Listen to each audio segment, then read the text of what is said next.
В эфире телеканала «Итоги дня», в студии Надежда Саханская. Здравствуйте. В начале выпуска об основных темах. Власти Якутии планируют сэкономить более 15 миллиардов рублей к 2030 году. Бюджетные расходы сократят, снизив затраты коммунального комплекса. Основной этап ЕГЭ стартовал в Якутии. В числе первых экзаменов история, литература и химия. Где аттестаты, там и поступление. Ко взрослой жизни готовы первые выпускники Жатайского техникума по специальности судостроения. В Якутске внезапно выросло количество обращений в миграционную службу, в частности, по вопросу получения отметки о гражданстве в свидетельстве о рождении для детей до 14 лет. Тысячи якутян вышли выполнить нормативы комплекса ГТО. Организаторы попробуют установить новый рекорд по количеству участников. Вопросы кадрового обеспечения отраслей топливно-энергетического комплекса обсудили под председательством Айсена Николаева. Так, к 2029 году необходимо будет восполнить суммарно порядка 300 тысяч работников. Глава региона также обратил внимание на ключевую роль национальных и федеральных проектов, таких как профессионалитет, приоритет 2030, создание передовых инженерных школ, а также программу «Молодежь и дети», которые создают прочную основу для подготовки высококвалифицированных кадров. Айсен Николаев подчеркнул важность и поддержки молодых специалистов и не только на уровне программ корпорации, но и на уровне государства. Кадровое обеспечение отраслей топливно-энергетического комплекса является ключевым фактором достижения экономического роста и технологического суверенитета страны. Особенности для реализации таких масштабных задач, как нацпроект «Новые атомные энергетические технологии» или для реализации генеральной схемы развития электроэнергетики. Важно, чтобы подготовка кадров соответствовала технологическим задачам экономики. Уверен, что вопрос кадрового обеспечения ТЭК должен решаться совместно органами власти, образовательными, научными организациями и, конечно же, предприятиями-работодателями. Более 15 миллиардов рублей до 2030 года сэкономит план по сдерживанию роста субсидий организациям коммунального комплекса. Об этом заявил Кирилл Бычков. Председатель правительства Якутии рассмотрел первоочередные мероприятия, направленные на кардинальную оптимизацию бюджетных расходов. По поручению Бычкова во всех бюджетных учреждениях в течение лета будут установлены приборы учета, которые начнут работать уже с нового отопительного сезона. Также всем бюджетным организациям поручено принять планы по энергоэффективности.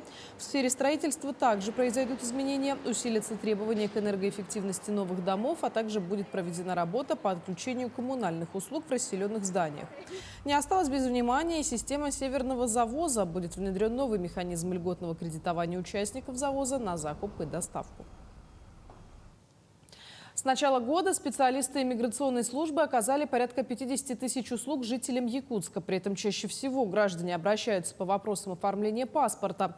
Однако за последние 4 месяца эта тенденция несколько изменилась. Теперь якутян больше волнует вопрос гражданства. А вот почему, расскажет Саргалана Неустроева. Летом прошлого года управление регионального МВД по вопросам миграции переехало в обновленное, светлое и большое здание. Такие перемены положительно сказались как на качестве оказываемых услуг, так и в целом на их доступности, отмечают специалисты. Совсем уже другое отношение и граждан к моим сотрудникам, да, и сотрудники, конечно, в настроении. Каждый раз приходить на работу с хорошим настроением и уходить с работы с хорошим настроением – это дорогого стоит. И эта благоприятная атмосфера как никогда сказывается на продуктивности специалистов. С начала этого года они обработали порядка 50 тысяч обращений граждан. Только посмотрите на это количество посетителей. Удивительно, но у большинства из них запрос касательно паспорта. Больше всего граждан Российской Федерации обращаются с заявлением о выдаче замене паспорта в связи с достижением возраста 40 лет и 20 лет. При этом к своему главному документу якутяне относятся достаточно бережно. В управлении не так уж и часто приходится выдавать новые паспорта после потери или порчи старых. Если взять 5 месяцев 2025 года, то там цифра 1400. Впрочем, такая статистика никого не удивит. Паспорт есть у каждого, и это самый важный документ в жизни гражданина. А вот без чего мы точно сможем прожить, так это без отметки о гражданстве в свидетельстве о рождении. И тем не менее, только за 4 минувших месяца с запросом о ее получении в управление обратились почти 9 тысяч человек. связи с изменениями в федеральном законе 138 о гражданстве, когда ребенок обращается, вообще вот по ребенку обращается на какую-то госуслугу, необходим этот штамп о гражданстве, о наличии гражданства Российской Федерации. До 14 лет. С 14 лет ребенок у нас уже получает паспорт. То есть без такого штампа ряд государственных услуг для ребенка до 14 лет будет недоступен. Например, получение материнского капитала или пособий, оформление паспорта, регистрация по месту жительства и так далее. При этом штамп ставится бесплатно, достаточно воспользоваться госуслугами, приемом в МФЦ или в управлении по вопросам миграции. Сарглана Неустроева, Нюргун Старостин, Якутск. Технические эксперты дорог Арктики завершили работу передвижных пунктов диагностики автомобилей на автоземниках. За 3 месяца предприятием были проведены технические осмотры транспортных средств и выданы 600 диагностических карт в 11 населенных пунктах. Предприятие напоминает, что график работ ежегодно размещается на официальном сайте и заблаговременно направляется в местные администрации и организации, заинтересованные в проведении осмотра. Рекомендуется подготовиться к приезду передвижного пункта техосмотра заранее, чтобы избежать проблем с эксплуатацией техники. Май известен как пора последних звонков. Скоро свои заветные дипломы получат первые выпускники Жатайского техникума по специальности судостроения. Мастерство студенты оттачивали на важнейших предприятиях по производству водного транспорта. Все подробности узнавала Эржена Гармаева. Апрель принес якутянам радостную весть. Открыта Жатайская судоверфь. Производство площадью 20 тысяч квадратных метров будет производить до 10 судов в год. Но одного завода даже с самым современным оборудованием мало. Здесь нужны люди. Нам нужны технологи, нужны судосборщики с опытом работы, нужны сварщики высокой квалификации. Мы на самом деле по производственным рабочим делаем большой упор на Жатайский техникум. Ведется плотная работа. Судоверфь инвестирует в будущее. Именно она и оплатила практику студентов на крупнейших производствах техники для речного и морского флота, Балтийском и Онежском заводах. 5 месяцев молодые специалисты перенимали опыт у старших коллег. Все было хорошо, дали общагу, была столовая оплачиваемая, коллектив хороший был. А так нас уже в Жатае подготовили, и ничего сложного почти не было. Научился сварки, резки, как правильно собирать секции корабля, судна. Хотя судостроение – дело преимущественно мужское, нашлось среди практикантов место и для девушки. Юлия Харлампьева в техникум поступать не собиралась, но настояла мама. Студентка ни о чем не жалеет. Практику она прошла с большим удовольствием и уже работает по специальности. Работать сваркой, резком металла и так далее мне все понравилось. Поэтому я продолжаю здесь. Работаю в Жатайском судоверфи. Мне очень нравится. Студенты успевают не только учиться, но и строить семьи. Сегодня Владимир Деркач, он проходил практику на Балтийском заводе, связал себя узами брака. Как признается новоиспеченный муж, супруга к его ремеслу относится благосклонно. Да, ей нравится. Зарабатываемая профессия, говорит. Сейчас студенты Жатайского техникума закрепляют теорию практики в Иркутской области. А значит, число высококлассных специалистов в судостроительной отрасли Якутии будет только расти. Эржена Гармаева, Семен Семенов, Жатай. В Якутии, как и по всей России, стартовал основной период сдачи единого государственного экзамена. В первый день выпускники школ сдают один из 3 предметов по выбору, а именно литературу, историю или химию. Как стартовал основной период ЕГЭ, смотрите в материале Вероники Таюрской. На лице Ольги Марковой ни капли волнения. Выпускница национальной гимназии АИКХТА уверенной походкой идет к аудитории, где она будет сдавать свой первый единый государственный экзамен. Ольга давно определилась с дисциплинами и активно к ним готовилась. В будущем девушка хочет стать филологом, и для этого ей необходимо написать ЕГЭ по литературе и русскому языку. Я сейчас буду писать ЕГЭ по литературе. В принципе, я хорошо подготовилась, я так чувствую. Я надеюсь на легкий вариант. И у нас хорошие учителя, поэтому, думаю, хорошо сдадим все. У меня по литературе репетитора не было, зато я занималась в онлайн-школе. И, учитель хороший, поэтому я уверена. Девушка сдает ЕГЭ в родной гимназии. Как гласит пословица, дома и родные стены помогают. Вместе с Ольгой Марковой в Национальной гимназии АИК Ахата ЕГЭ сдают еще 182 ученика из 26-й, 33-й школ, городской, классической и национальной гимназий, а также из Центра глобального образования. Сегодня как руководители ППЭ, работники школы все готовы. Готовы 9 кабинетов. Мне кажется, если они по выбору выбрали свой любимый предмет, который уверены в своих силах, мне кажется, они сдадут. И желаем удачи на экзаменах. В этом году ЕГЭ напишет 8074 якутянина в 231 пункте проведения экзамена.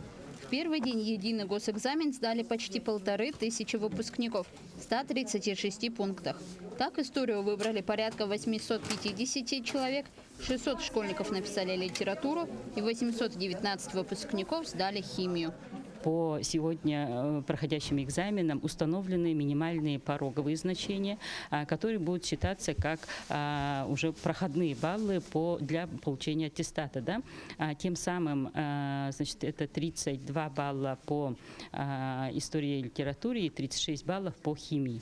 Но для поступления в вузы все-таки выпускникам, абитуриентам необходимо будет изучать правила приема в определенные вузы, которые устанавливают пороговые значения для подачи заявлений. Первые результаты по химии, русской литературе и истории станут известны не позднее 6 июня. Основной период по сдаче ЕГЭ продлится до 11 июня. А результаты станут известны не позднее 25 июня. Вероника Таюрская, Семен Семенов, Якутск. Образовательная программа «Свое дело-14» выявила лучшие бизнес-проекты среди участников, ветеранов СВО и членов их семей. Всего в ней приняли участие 27 человек не только из Якутска, но и из районов республики. Из них 21 вышли в финал. В рамках программы они прошли 5-дневный образовательный курс. Он состоял из теоретической, начиная от базовых знаний по основам предпринимательства и визитом в якутские предприятия, и практической части, где они уже должны были защитить разработанный бизнес-проект. Авторы лучших идей получат гранты от 50 до 200 тысяч на старт или развитие своего бизнеса. Проекты различные, они были направлены и на развитие самозанятости, начиная от массажных небольших салонов до автосервисов, производственных предприятий, то есть различные проекты. Конечно же, учитывая небольшую сумму грантов, это такие небольшие стартовые, скажем, инвестиции для начала небольшого бизнеса. Кроме того, по линии Фонда развития предпринимательства участники этой образовательной программы могут получить специальный льготный продукт от Фонда развития предпринимательства под ставку 1% годовых. Завершилась спартакиада «Патриоты Отечества» на Кубок главы Нерюнгринского района, посвященная 80-летию Великой Победы. В связи с этим в Нерюнгре прошел сбор юноармейских отрядов, на котором были подведены итоги и награждены победители. Подробности в сюжете наших коллег. 13 отрядов, 250 юноармейцев участвовали в спартакиаде «Патриоты Отечества». В течение учебного года юноармейцы прошли 6 этапов, где соревновались в общеармейской физической подготовке, разборке сборки автомата Калашникова, пулевой стрельбе из пневматической винтовки, участвовали в смотре строя песни и военизированной эстафете. Занимаемся мы подготовкой именно силовыми, то есть подтягивание, отжимания и все прочее, и еще именно относящиеся к боевым действиям, то есть ползание с автоматом, работа в отряде и все прочее. Участие в детско-юношеском военно-патриотическом движении юноармейцев формирует у молодежи положительную мотивацию к служению в вооруженных силах России, навыки полезной работы, спорта и подготовки к будущей профессиональной деятельности, что делает их силой в масштабе страны. Этот год для нашей Родины непростой. Это 80-летие Великой Победы. И юноармейцы, как настоящие патриоты, конечно же, чувствовали всю ответственность за себя, за этот праздник и показывали все, на что они способны. И в нешуточной борьбе. Действительно, мы увидели победителей, увидели ребят, которые немножко им уступили. Но сегодня я уже обратился к ребятам и сказал, что ни в коем случае не стоит расстраиваться, нужно двигаться только вперед. Потому что это юноармейцы, это девиз, это настоящие патриоты, настоящее будущее нашей великой Родины. Итоги спартакиады «Патриоты Отечества» были подведены на сборе-смотре юноармейских отрядов. Призовое 3-е место занял отряд «Верность» школы номер 13 города Нерюнгри. 2-е место взяли юноармейцы поселка Серебряный Бор. Победителем спартакиады и обладателем Кубка главы района стал «Беркут» – Центра развития творчества детей и юношества. Те, кто ходит к нам в наши клубы, это действительно они мотивированы. Им это нужно, это интересно, они учатся, развиваются и физически, и духовно. А патриотизм – это все-таки не просто кричать «я люблю Родину», это действительно помогать пенсионерам, помогать воинам НСУ. То есть это ходить в детские садики. Вот это и есть настоящий гражданин и настоящий патриотизм.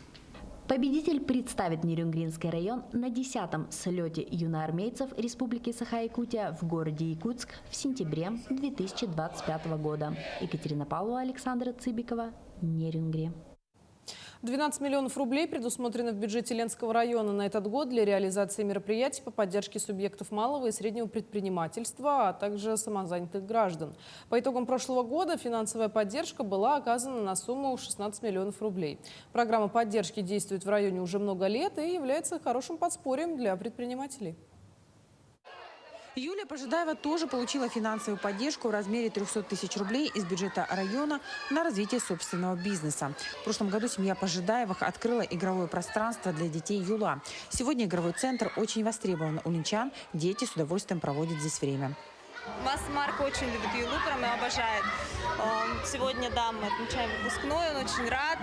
Каждый день рождения здесь проходит, очень много пространства, очень много современное оборудование. Детям здесь очень нравится, очень хорошие. Очень здорово, что в нашем городе есть такое заведение. На полученные средства начинающий предприниматель приобрела батутную арену. Также на территории центра есть большой лабиринт с сухим бассейном, интерактивный стол, скалодром. 2 недели назад была открыта комната для подростков, где можно поиграть в игровую приставку и оказаться в виртуальной реальности. Конечно, это очень хорошая поддержка для молодых начинающих предпринимателей. Они могут либо что-то новое приобрести для себя, либо возместить свои потраченные средства. Финансовую поддержку от района могут получить предприниматели, занимающиеся производственной деятельностью и оказанием услуг. Также начинающие и самозанятые. Наиболее востребованными видами финансовой поддержки в прошлом году стали субсидии по возмещению части затрат среднего и малого предпринимательства на модернизацию, приобретение или же обновление производственного оборудования. Субсидия предоставляется в размере 80% от фактически понесенных затрат, но не более 2 миллионов рублей. Получателями данной субсидии стали 6 субъектов малого предпринимательства и 2 самозанятых. Около 6 начинающих субъектов малого и среднего предпринимательства на общую сумму 1 300 000 на развитие собственного дела получили. В 2023 году на эти же мероприятия было потрачено около 10 миллионов рублей. На 2025 год запланировано около 12 миллионов рублей на эти меры поддержки. Также начинающие предприниматели могут получить гранты на развитие собственного бизнеса. Все субъекты малого и среднего предпринимательства всегда могут получить консультационную поддержку у специалистов Управления инвестиционной и экономической политики администрации муниципального района Ленский район. Светлана Балеева, Алексей Семенов, Ленск. Единственная на северо-востоке России и самая северная в мире профессиональная балетная школа отмечает свой 30-летний юбилей. За все время колледж осуществил 17 выпусков. Это 214 специалистов в области хореографического искусства. Воспитанники колледжа успешно выступают в балетных конкурсах не только в России, но и в Японии, Южной Корее, Италии и ЮАР. Я преподаю уже 20 лет в этом году исполнится. Мы обучаем детей, конечно, профессионализму, академизму с малых лет. После 1 класса к нам детишки поступают маленькие. 3 года подготовишки проходят. 30 мая в Театре оперы и балета в 18:30 состоится юбилейный гала-концерт наших учащихся студентов и также выпускников разных лет.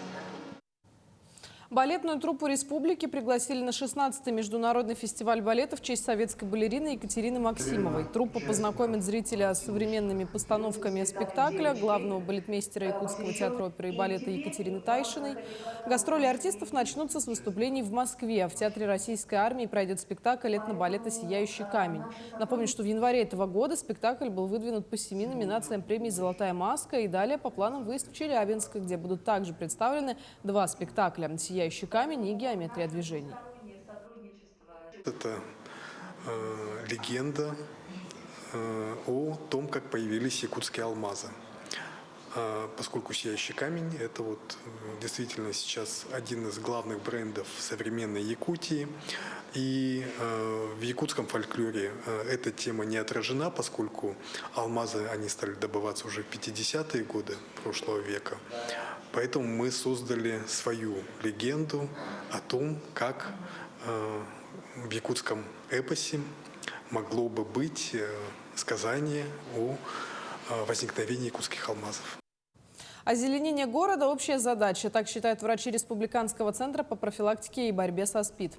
При поддержке мэрии Якутска и управы Губинского округа коллектив больницы высадил 20 акаций. Новые деревья отныне будут украшать территорию мемориального комплекса «Солдат Туймады». Как отмечают врачи, акации символизируют стойкость и вечную память. Акция прошла в честь 80-летия Победы в Великой Отечественной и в рамках акции «Подари жизнь». Эту акцию мы сделали впервые в этом году, и думаем, что эта акция будет уже постоянной, ежегодной, и в конце мая. Вообще, почему все это началось, да? 3 воскресенье мая, это у нас дата, это День памяти умерших от СПИДа. И в память пациентов, в память поддержки пациентов, которые у нас лечатся в данное время, данная акция тоже приурочена. В Якутии приступили к финальной подготовке к играм Манчары. Так, в селе Итыкёль идет подготовка мест в 36 объектах размещения и 8 объектах питания участников и гостей спартакиады. Госпожнадзор и Роспотребнадзор ведут работу по осмотру зданий. Завершается возведение стадиона с беговой дорожкой, многофункционального оздоровительно-спортивного комплекса и ипподрома в Итыкёле, а также модульного спортзала в Черкёхе. Напомню, что 22-я спартакиада по национальным видам спорта игры Манчары пройдет с 7 по 12 июля в селе Итыкёль Татинского улуса. В программу спартакиады включены 11 видов спорта. Мир Май ГТО. Традиционный республиканский фестиваль собрал свыше 4000 любителей физической активности и здорового образа жизни. Участники проверяют свою физподготовку, выполняя нормативы как на силу, так и на выносливость. Подробности знает Даяна Федорова. Девиз «Готов к труду и обороне» вновь привлек еще больше якутян. Все они такие разные, но схожие в одном – желании преодолевать самих себя. Программа испытаний включает такие дисциплины, как подтягивание из виса на перекладине, так и поднимание туловища из положения лежа. У нас своя команда, девушки, которые занимаются фитнесом. Мы решили принять участие в сдаче нормативов ГТО, чтобы проверить себя, свои силы, на что мы способны. На одной площадке собрались сотни человек, у которых одна на всех цель – доказать, что именно они лучшие. На республиканском фестивале ГТО принимают участие как любители, так и спортсмены-профессионалы, которые грядущим летом собираются принять участие на играх Манчары. Бросил себе вызов, надеюсь на золото. Пока сдал два пункта и пока успешно. Получил путевку на игры Манчары в этом году. По масс-рестлингу участвую. Усиленно занимаемся, готовимся, покажем, на что способны, и увидимся на играх Манчары. С момента возрождения ГТО активность населения значительно выросла. Современная система включает в себя 11 этапов, в котором 3 уровня сложности сдачи норм. Хотим, чтобы люди больше приходили, все, чтобы проверяли себя, да, чтобы были готовы к труде и обороне, а тем более это уже сейчас сегодня актуально.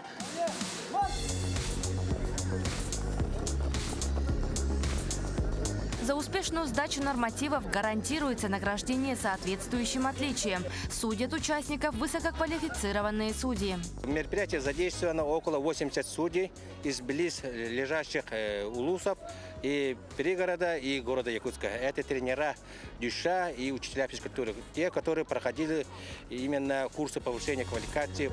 В остальные дни состоятся бег на ближние и дальние дистанции, а также скандинавская ходьба и метание спортивного снаряда. Итоги станут известны 25 мая. Даяна Федорова, Джилстен Накентьев, Якутск. К этому часу это все новости. Таким увидели этот день наши корреспонденты. Ну а я с вами прощаюсь и до встречи в эфире.